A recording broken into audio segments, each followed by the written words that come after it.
இரக்கத்தின் தேவனாம் ஆண்டவர் இயேசுவின் நாமத்தில் அன்பானவர்களே, உங்களை வாழ்த்துகிறோம். உலகமுடி மட்டும் உங்களோடு கூட இருக்கிறேன் என்று சொன்ன தேவாதி தேவன் எந்த சூழ்நிலையிலும் நம்மை விட்டு விலகாமல் நம்மோடு கூடவே அவர் இருக்கிறார். 77ஆம் சங்கீதத்தில் 2வது வசனத்தை வாசித்து பாருங்கள். தாவீது தன் வாழ்க்கையில் எதிரிகளாலும் பல தீயவர்களாலும் அவருக்கு பாடுகளும் போராட்டங்களும் வந்தபோது யாரை தேடினார் என்பதை இந்த 77ஆம் சங்கீதம் 2வது வசனம் நமக்கு ஒரு ஆவிக்குரிய பாடத்தை கற்றுக் கொடுக்கிறது. நாமும் அதே போல தேவன் ஒருவரையே தேடுகிறவர்களாக நாம் இருப்போம். என் ஆபத்து நாளில் ஆண்டவரை தேடினேன், இரவிலும் என் கை தளராமல் விரிக்கப்பட்டிருந்தது. ஹல்லேலூயா! பார்த்துருங்களா? தாவீது ஒரு மாபெரும் வீரனாய் இருந்தார் என்றால் ஆவியானவர் அவரை அபிஷேகித்ததுனால. அவர் 17 வயது வாலிபனாக இருக்கும் பொழுது பல லட்சக்கணக்கான இராணுவ வீரர்களால் எதிர்க்க முடியாத கோலியாத் என்பவனை ஆவியானவருடைய பலத்தினால் தாவீது ஜெயித்தார்.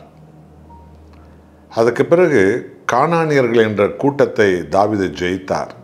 அம்மோனியர்களை ஜெயித்தார். அமலேக்கர்களை ஜெயித்தார். பெலிஸ்தர்களை தாவீது ஜெயித்தார்.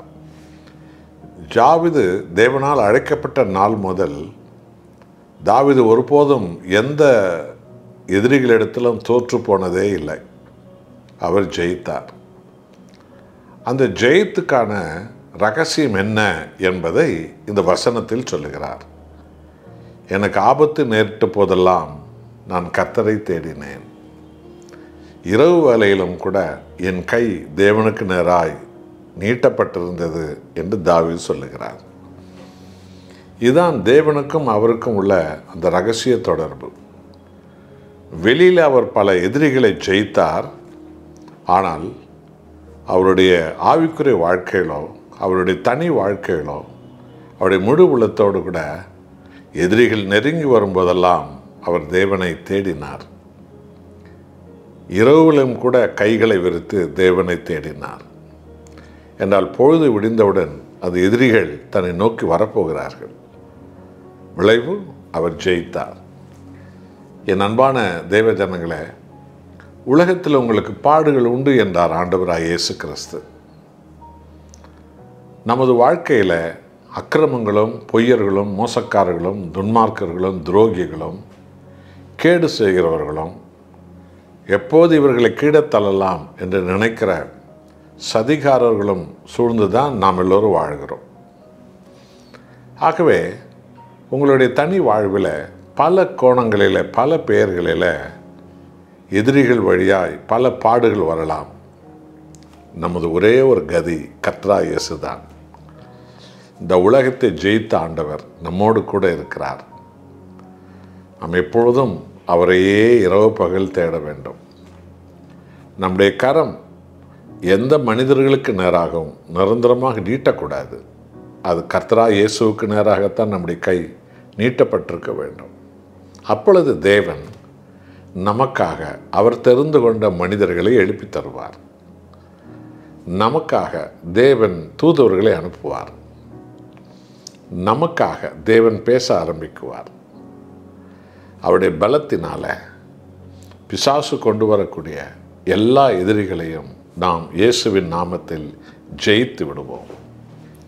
இதை தான் தாவீது தன் சொந்த வாழ்க்கையில் அனுபவித்தார். எப்பொழுதும் கர்த்தராகிய தேவன் ஒருவரையே தாவீது தேடிக்கொண்டிருந்தார், சார்ந்து கொண்டிருந்தார், நம்பிக்கொண்டிருந்தார். ஆகவேதான் தாவீது கடைசி வரைக்கும் எதிரிகளை ஜெயித்தார். அதுபோல நாமும் எந்த சூழ்நிலையிலும் நம் ஆண்டவராக இயேசுவையே நாம் தேட வேண்டும். என்றால் அவர் உலகமுடி மட்டும் நம்மோடு கூட இருக்கிறார். நம்முடைய கரம் தேவனுக்கு நேராகவே நீட்டப்பட வேண்டும். தேவன் நமக்கென்று மனிதர்களை எழுப்பி தருவார். நமக்கென்று தூதுவர்களை அனுப்புவார். நமக்காக ஆண்டவர் போராடுவார். நம்மை ஆண்டவர் ஜெயிக்க வைப்பார். நம்மை முழுவதுமாக ஆண்டவராக இயேசுவின் கரத்தில் அர்ப்பணிப்போமா? தேவனையே தேடுவோமா? ஜெயம் பெறுவோம். ஜெபிப்போம். அன்புள்ள ஆண்டவரே, தாவீது அழைக்கப்பட்ட நாள் முதல் இந்த பூமியில் வாழ்ந்த காலமெல்லாம் அவர் ஜெயித்ததற்கு என்ன காரணம்? தாவீது உம்மையே முழு உள்ளத்தோடு இரவு பகலாக தேடியதுதான் காரணம். தன் கரத்து உமக்கு நேராய் விரித்ததுதான் காரணம். ஆகவே வெளி உலக வாழ்வில் அவர் எப்போதும் ஜெயித்தார். நாங்களும் எப்பொழுதும் ஜெயிக்க அழைக்கப்பட்டிருக்கிறோம். அது உம்பலத்தால். உம்மையே தேடும் அபிஷேகத்தை எங்களுக்கு தாரும். இயேசுவின் நாமத்தில் பிதாவே, ஆமென்.